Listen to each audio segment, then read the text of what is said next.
ने 3 नए नियम लागू कर दिए हैं जिसके बारे में आपका जानना बहुत जरूरी है, इसलिए मार्केट में जाकर सोना खरीदने से पहले इस वीडियो को आखिर तक आप जरूर देखिए।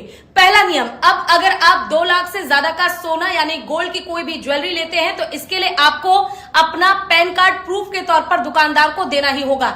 इसी के साथ अगर आप 10 लाख रुपए से ज्यादा की गोल्ड की ज्वेलरी या फिर सोना खरीदते हैं तो इसके लिए आपको अपना आधार कार्ड, अपना पैन कार्ड और सोर्स ऑफ इनकम यानी सोना खरीदने के लिए आपके पास इतना पैसा कहां से आया है ये प्रूफ बकायदा देना होगा।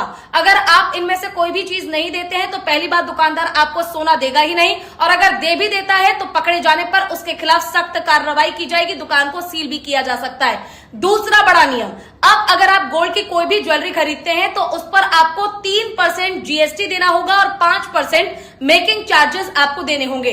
मान लीजिए अगर आप 1 लाख रुपए का सोना खरीद रहे हैं, कोई ज्वेलरी खरीद रहे हैं, तो उस पर आपको 8,000 रुपए फालतू देने होंगे यानी 3% जीएसटी और 5% मेकिंग चार्जेस। और तीसरा सबसे बड़ा नियम, कभी भी सोना खरीदते समय बिल्कुल पक्का बिल ही आपको लेना है, बिल्कुल सही इनवॉइस आपको दुकानदार से लेना है अगर आप चाहते हैं कि आपके खिलाफ कोई लीगल एक्शन ना हो। इसके अलावा कभी भी सोना खरीदते समय उस पर हॉलमार्क आप जरूर चेक करें, उसके बाद ही आप सोना खरीदें। और तो याद रखिएगा, अगले बार से सोना खरीदने जाए तो पैसों के साथ साथ अपना एक आईडी प्रूफ, पैन कार्ड, आधार कार्ड और साथ ही सोर्स ऑफ इनकम का प्रूफ भी जरूर लेकर जाना। वीडियो को ज्यादा से ज्यादा शेयर कीजिए, लाइक कीजिए, कमेंट कीजिए।